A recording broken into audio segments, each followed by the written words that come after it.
ఓం శ్రీ గురుభ్యో నమః. లలిత త్రిశతి. ఈరోజు నామము కమలాక్షి. శృతి ప్రామాణికంగానే ఈ యొక్క వివరణ ఇవ్వటం జరుగుతుంది. శంకరాచార్యుల వారి భాష్య ప్రామాణికంగా కమలాక్షి అంటే కమలములు వంటి కన్నులు కలిగినటువంటిది. చాలామందికి కళ్ళు చాలా పెద్దవిగా ఉంటాయి. కొంతమందికి వాళ్ళ మనసులో ఏ విధమైన ఎప్పుడు కూడా వాళ్ళకి చెడు ఆలోచనలు ఉండవు. అలాంటి వాళ్ళకి కళ్ళు పెద్దవిగా ఉన్న వాళ్ళకి వీళ్ళంత వరకు వాళ్ళందరూ కూడా ఉత్తములుగా ఉంటారు. అంటే ఇక్కడ మీకు అర్థం అవ్వాలని అలంకారం కోసం చెప్పడం జరుగుతుంది. ఆ విధంగా కమలములు వంటి కన్నులతో ఉంటుంది. ఆధ్యాత్మిక శృతుల జ్ఞానం కలిగి శ్రీ విద్యోపాసన ఉన్న వాళ్ళకు కూడా ఆ కళ్ళు తేజస్సు ఎలా ఉంటాయంటే బాగా తేజస్సుగా ఉంటాయి. అంటే కళ్ళల్లో పరబ్రహ్మం ఉన్నాడు అని కొన్ని శృతులు చెబుతున్నాయి. అవి కనపడుతుంటాయి వాళ్ళ కళ్ళు చూస్తుంటే. శంకరాచార్య వారు ఏమంటారంటే, ఇప్పుడు ఈ దేవత వచ్చేసి సిరి సంపదల కోసం ఈ నామాన్ని శ్రీ విద్యలో చేసుకుంటూ ఉంటారు. కొంతమంది మొత్తం చదవటం వేరు, నామాన్ని శ్రీ విద్యలో చేసుకోవటం వేరు. ఆయన ఏమంటారు, శంకరాచార్యుల వారు భాష్యంలో అక్షిదోషాద్ యదైకో అసి ద్వయ వద్భతి చంద్రమాహ అక్షిదోష విహీన నామాత్మైక స్తదా సదా.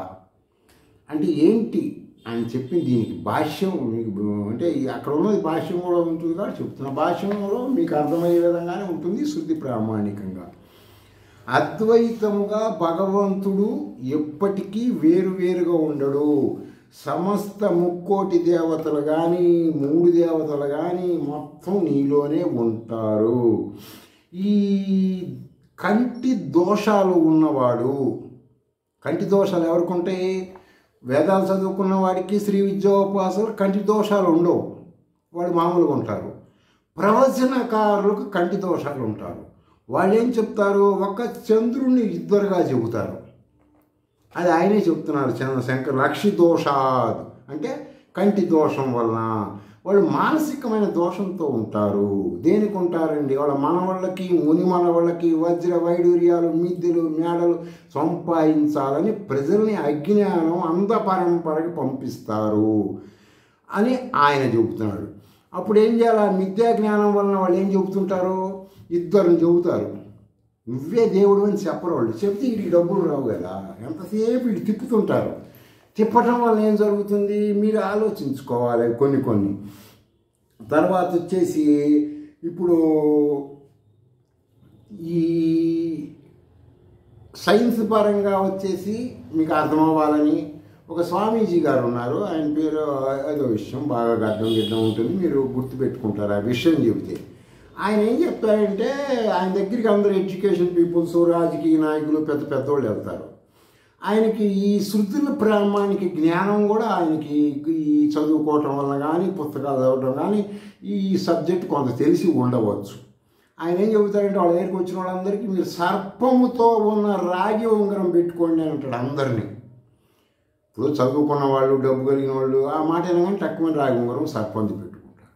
శ్రీ విద్యలో నేను ఒక 20 దగ్గర 2 దశాబ్దాలుగా ఏం చెప్తానంటే, పూర్ణ దీక్ష అయిన వాళ్ళకి ఆడవాళ్ళు కాలికి మెట్టెలు పెట్టుకుంటారు కదా, ఆ మెట్టెల్లాగా బొటన వేలికి ఉంగరం పెట్టుకోండి రాగిది. అది ఫస్ట్ స్టేజ్. సెకండ్ చేతికి పెట్టుకోండి. ఎందుకు పెట్టుకోవాలండి రాగి ఉంగరం అంటే, ఇప్పుడు డి విటమిన్ బాడీలో లేకపోతే అనేక రోగాలు వస్తాయి. సూర్యుడి దగ్గర కూర్చుంటే డి విటమిన్ వస్తుంది, తర్వాత రాగానే కొద్దిసేపటి తర్వాత ఉండదు కదా. ఈ రాగి డి విటమిన్ స్టాక్ చేసుకుంటుంది బాడీలో, బాడీకి అవసరమైనప్పుడల్లా పంపిస్తూ ఉంటుంది. ఇది సైంటిఫిక్ రీజన్, ఆయుర్వేదంలో ఉంటుంది ఇది. అందుకని ఆయన రాగి ఉంగరం పెట్టుకోమంటే రాజకీయ నాయకులు కానీ వాళ్ళు కానీ వీళ్ళు కానీ ఫీల్ అవుతారు కదా, అబ్బాయి మేమేంటి అని ఈగో హర్ట్ అవుతుంది. అందుకని ఆ సర్పం టైపులో పెట్టుకోమంటాడు. ఆ విధంగా వచ్చేసి ఇక్కడ యుక్తిగా ఆయన మిమ్మల్ని ఆరోగ్యవంతం చేస్తున్నారు. అదే స్తోత్రం ప్రకారం ఏం చేస్తారో ఈ శృతుల జ్ఞానం ఉన్నవాళ్ళు, శృతులు అంటే ఉపనిషత్తులు, ఉపనిషత్తుల్లో ఎక్కడ ఇద్దరు ఉండరు, ఒకళ్ళే ఉంటారు. పురాణాల్లో ఇద్దరిని చెబుతారు. ఇప్పుడు మిమ్మల్ని అరుణాచలం వెళ్ళండి, విశాఖపట్నం సింహాచలం వెళ్ళండి, కార్తీక పౌర్ణమి, ఆషాఢ పౌర్ణమి ప్రదక్షిణాలు చేయండి, ఆ రోజున మీకు ఆకాశం నుంచి కట్టలు కట్టలు డబ్బులు వస్తాయని వీళ్ళు చెబుతుంటారు. మీరు వెళ్తారు. ఒక్కసారి ఇది ఉపయోగించి ఆలోచించండి. ఇది ఉపయోగించి ప్రశాంతంగా మీరు ఏకాంతంగా కూర్చొని ఆలోచించండి ఆ మాటల గురించి. సైన్స్ పరంగా ఆలోచించండి. ఇప్పుడు అక్కడ ఉన్న స్థలం ఎంత? లక్షల మంది వచ్చినప్పుడు ఏం జరుగుతుంది? అందరూ కార్బన్ డైఆక్సైడ్ వదులుతాడుగా, అందరూ అదే పీల్చుకోవాలిగా. దానివల్ల ఏం జరుగుతుంది? బాడీలో కార్బన్ డైఆక్సైడ్ లోపల వెళ్ళిపోతే ఆర్గానిక్స్ మొత్తం డ్యామేజ్ అయ్యి క్యాన్సర్ కూడా వచ్చే అవకాశం ఉంటుంది. అర్థమైందా? క్యాన్సర్ రోగులు ఎందుకు పెరుగుతున్నారు? ఈ పురాణ ప్రవచనాల వల్లనే పెరుగుతున్నారు. మీరు ఎప్పుడు వెళ్ళాలి? వెళ్ళండి, అరుణాచలం వెళ్ళండి, సింహాచలం. ఎప్పుడు వెళ్ళాలి? ప్రశాంతంగా ఉన్నప్పుడు వెళ్తే ఆ అడవిలో నుంచి వచ్చే సహజ సిద్ధమైన గాలి, ఆ కొండల్లో నుంచి వచ్చే గాలి పీల్చుకుంటే ఆరోగ్యంగా ఉండాలి. అనారోగ్యంగా ఉండటానికి వెళ్ళాలి అక్కడికి. వీళ్ళు అలాంటివి ఎంకరేజ్ చేస్తున్నారు. ఏం ఎంకరేజ్ చేస్తున్నారు? ప్రజలని అంధ పరంపరాధ్యాత్మికానికి, భగవంతుడి పేరుతో ప్రజల్ని అజ్ఞానులుగా చేస్తున్నారు. ఏ శృతులలో ఇవి ఉండవండి, మీరు నమ్మండి. నా మాట మీరు నమ్మకంలో మీరు వెరిఫికేషన్ చేసుకోండి. ఏ శృతిలో కూడా ఇవి ఉండవు వాళ్ళు చెప్పేవి. కేవలం వీళ్ళే. మన ఉభయ రాష్ట్రాలలో ఈ ప్రవచనకారుల వలన రోగాలు పెరిగిపోతున్నాయి. అర్థమైందా? ఎంతమంది అంటే మీ ఇంట్లో 10 మంది ఉండటానికి ఇల్లు కొట్టుకున్నారు, 100 మంది ఉన్నారు అనుకో, ఇంట్లో ఏమవుతుంది? రోగాలు రావు? చెప్పండి. తర్వాత అక్కడికి వెళ్ళి ఇప్పుడు ఎంత పొల్యూషన్ నాశనం చేస్తున్నారు. మీరు తిన్న ప్లేట్లు వేస్తారు, అక్కడ అనేక మలమూత్రాలు ఇవన్నీ జరుగుతుంటాయి కదా. అక్కడ ప్రదక్షిణం చేస్తే ఏం జరుగుతుందండి? మీరు ఆలోచించండి. ఒకళ్ళు చెప్పారు మనం చేసామని కాదు, మీ అంతటా మీరు ఆలోచించాలి. ఏమని ఆలోచించాలి? ఏ ఉపనిషత్తులు అని ఇలాంటివి ఉన్నాయా? లేవు కదా. మరి నేను వెళ్ళొద్దు అంటలేదు, వెళ్ళండి. ఎప్పుడు వెళ్ళాలి? ఖాళీగా ఉన్నప్పుడు వెళ్ళండి, మీ కుటుంబ సభ్యులతో తిరగండి. భగవంతుడు అనుగ్రహం వస్తుందా అండి? తిరిగితే రాదు. ఏమొస్తుందండి? ఆరోగ్యం బాగుంటుంది. మరి ఆ భగవంతుడు అనుగ్రహం ఎట్లా వస్తుందంటే, మీరు అరుణాచలం ఉన్నప్పుడు ఎక్కడన్నా ఏకాంతం కూర్చొని పంచాక్షరి మంత్రం చేయండి, వస్తుంది. 1,00,000 సార్లు చేయండి కూర్చొని 10 రోజులు, జనం లేనప్పుడు మీకు వస్తుంది ఆరోగ్యం. మానసికమైనటువంటి ఫీలింగ్స్ కూడా వస్తుంటాయి. శరీరంలో ఉన్న షట్చక్రాలు యాక్టివేషన్ అవుతుంటాయి. అది అసలైన జ్ఞానము అంటే. అంతేగాని శంకరాచార్యులు క్లియర్గా చెబుతున్నాడుగా ఆయన, ఇద్దరు చంద్రులు ఎవరికి కనపడతారండి? నేత్ర రోగాలు ఉన్నాడు. నువ్వు అక్కడికి వెళ్తే ఎక్కడికి వెళ్ళినా నీకు కనపడేది ఏంటి? నీకు నువ్వే దండం పెట్టుకుంటున్నావు. అది చెయ్యొద్దు. మరి ఏదంటే శంకరాచార్య వారి పేరు మీద అనేక పీఠాలు ఉన్నాయి కదా, వాళ్ళు చెప్పలేనంటే అవి నేను చెప్పకూడదు. అవన్నీ అవి మీరు ఆలోచించుకోండి. నేను ఎంతసేపు ఏం చెప్తున్నాను మీకు? ఉపనిషత్తులు అనబడే శృతులలో ఉన్నది శంకరాచార్యులు వారు చెప్పారు. ఆయన చెప్పింది ఈ శ్లోకము పలానా భాష్యంలో ఉన్నది, మీరు తెలుసుకోండి. అద్వైతం అంటే నువ్వే దేవుడివి, బయట దేవుళ్ళు ఉండరు. మీ పిల్లల్ని తీసుకెళ్ళి అనవసరంగా స్వామీజీలు, పీఠాధిపతులు, మఠాధిపతులు, బాబాలు అలాంటి వాళ్ళ కాళ్ళ మీద పడుకోపెట్టద్దు. వీళ్ళ ఆత్మగౌరవం సంపద్దు. శుభ్రంగా శ్రీ విద్య దీక్ష ఏదన్నా తీసుకోండి. మీకు కుదరదు, లలిత సహస్రనామం, గూఢాది దీపం చదువుకోండి. కుదరదు, నేను చెప్పిన మంత్రాలు ఏదైనా చేసుకోండి. ఇవన్నీ శృతులు చెబుతున్నాయి. నేను చెప్పేవని శృతి ప్రామాణికము.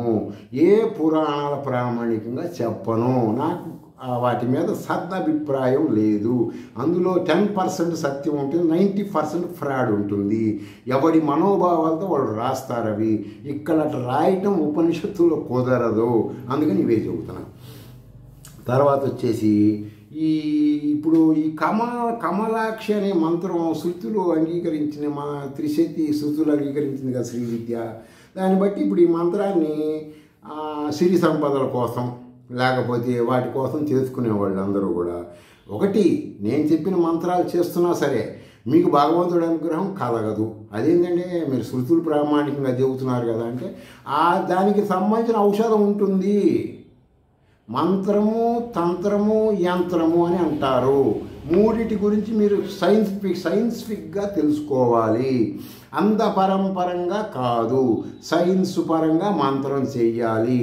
మనన త్రాయతే మంత్ర, మననం చేసేవాడిని రక్షిస్తుంది. ఆ విధంగా చెప్పుకోవాలి. సైన్స్ అంటే ఏంటండి? సైన్స్ పరంగా మంత్రం చేయటం అంటే ఏంటంటే, నీకు బీపీ, షుగర్లు, రోగాలు 100 ఉంటాయి. ఈ మంత్ర సాధన చేస్తే రోగాలు తగ్గవు. ఈ మంత్ర సాధనతో పాటు శృతి ప్రామాణికమైనటువంటి ఔషధం వాడాలి. ఇప్పుడు సుగంధ ద్రవ్యములతో కరక్కాయి శుభ్రం చేసిన గింజలు తీసిన కలుపుకొని సుగంధ ద్రవ్యాలతో కలిపి తేనెలో తీసుకుంటే బీపీ, షుగర్లు కంట్రోల్ అవుతాయి. అది తంత్రము. ఆ విధంగా తంత్రం శ్రీ విద్యలో పూర్ణ దీక్ష తీసుకున్నప్పుడు మంత్రము చెబుతారు, తంత్రము చెబుతారు, కాలికి రింగు కూడా పెట్టిస్తారు. కాబట్టి మీరందరూ కూడా ఏంటంటే నేను చెప్పినవన్నీ వెరిఫికేషన్ చేసుకోండి, మిమ్మల్ని మీరు ఉద్ధరించుకోండి, బయటికి పరిగెత్తవాకండి, మీ పిల్లల్ని, మిమ్మల్ని, మీ డబ్బులు నాశనం చేసుకోవద్దు. రేపు కాక ఎల్లుండి తిరుపతి వెళ్ళి వాళ్ళందరికీ వెంకటేశ్వర స్వామి చేసిన మంత్రం కూడా చెబుతాను మీకు. వెంకటేశ్వర స్వామి డబ్బులు అవసరమైనప్పుడు, కుటుంబంలో భార్యతో సంబంధించిన ప్రాబ్లమ్స్ ఉన్నప్పుడు ఆయన చేసిన మంత్రం ఏంటి అది మీకు ఎవరు చెప్పరు. నేను ఆ మంత్రం కూడా చెబుతా, మీరు అది కూడా వెరిఫికేషన్ చేసుకోవచ్చు. మిమ్మల్ని మీరెంతసేపు కదలకుండా కూర్చోండి. మంత్రం అంటే ఆలోచన, మంత్రం అంటే ఆలోచన అంటే ఏంటి? మీకు ప్రాబ్లం వచ్చినప్పుడు మీ కుటుంబ సభ్యుల ఆలోచన ఏ విధంగా చేస్తారో మీ సమస్య నివారణకి చేసేది ఆలోచన. లౌకికంగా మీరు తెలుసుకోలేనిది అలౌకికమైన శబ్దము ద్వారా ఆ శక్తితో మీరు ఇది లౌకికంగా సక్సెస్ అయ్యేదే మంత్రము. సరే, ఇక్కడ ఏం చెప్తున్నారు? కమలాక్షి అనే దానికి లలితా త్రిశతిలో ఐం ఈం ఔహు కమలాక్షి నమః హస కలర డీం స్వాహ. నిన్న ఆశాకాలార డైమ్ చెప్పాను, ఈరోజు ఆశాకాలార డీమ్. రేపు మూడోది కూడా కలిపి త్రికూటంగా చెప్పడం జరుగుతుంది. అదేంటంటే 3 చెప్పచ్చు కదంటే ఈ కమలాక్షికి ఇది సూటబుల్ అవుతుంది, ఈ శబ్దం అన్నమాట. రేపటి నామానికి మొత్తం 3 సూటబుల్ అవుతాయి. ఐం ఈం ఔహు అంటే దీని శుద్ధ విద్యా మంత్రము అంటారు. అమ్మవారి పై పళ్ళు కింద పళ్ళు అని లలితా సహస్రనామంలో ఉంటుంది, దానికి ఏదో వివరణ ఉంటుంది, మీరు చూసుకోండి. ఆ విధంగా ఈ మంత్రం వచ్చేసి ఆ విధంగా ఐం ఈం సౌ శుద్ధ విద్య అంటారు, అంత శక్తివంతమైనది. దీని కమలాక్షి నమః అంటే ఏంటి? కమలాక్షి నీలో సిరి సంపదలు నువ్వు ఏ విధంగా లాస్ అవ్వకుండా లాభపడి సంపాదించుకుంటావో ఆ జ్ఞానం కలుగుతుంది. దీనికి కూడా కొన్ని తంత్రాలు ఉంటాయి, మీరు శ్రీ విద్యా గురువుల దగ్గరికి వెళ్తే చెప్తారు. అసకలర డీమ్ అన్నప్పుడు ఈమని వస్తుంది. ఈమంటే మహాలక్ష్మి. అక్కడ మిమ్మల్ని అడుగడుక్కి ఈ యొక్క శంకరాచార్య వారి సాంప్రదాయంలో మిమ్మల్ని మీరు ఎంతసేపు కుబేరులు చేసే విద్యలు నేను చెప్పేది. బయట కుబేరుడు ఉండడు. ఉత్తరంలో కుబేరుడు బొమ్మ పెట్టామండి మేము, దక్షిణంలో అది పెట్టామండి, ఇవన్నీ అంధ పరంపర ఆధ్యాత్మికం అంటారు. మీరే కుబేరులు, బయట కుబేరుడు ఉండడు. అది కొంతమంది పొట్టకూటి వాళ్ళు సృష్టించే ఆధ్యాత్మికం. నమ్మద్దు, ఉపనిషత్తులనే నమ్మండి. పురాణ ప్రవచనాల మాటలు విని మిమ్మల్ని మీరు ఆరోగ్యపరంగా, ఆర్థిక పరంగా, మానసిక పరంగా నష్టపోవద్దు. నేను చెప్పినవి సత్యమా అసత్యమా అంటే ఉపనిషత్తులకు వెళ్ళి తెలుసుకోండి. మిమ్మల్ని మీరు డెవలప్ చేసుకోండి. ఏ మానవుడు మిమ్మల్ని ఉద్ధరించడు. నేను శ్రీ విద్య అనేది ఉన్నది, ఋషులు అంగీకరించారు, మీకోసం చెప్పారని అవేర్నెస్ కోసం నేను మీకు తెలియజేస్తున్నాను. మీరు వెరిఫికేషన్ చేసుకోండి, మిమ్మల్ని మీరు అభివృద్ధి చేసుకోండి. ఎవరి మాటలు నమ్మొద్దు, ఋషులు చెప్పిన ఆధ్యాత్మికం నమ్మండి, వేదాలని నమ్మండి. స్వస్తి.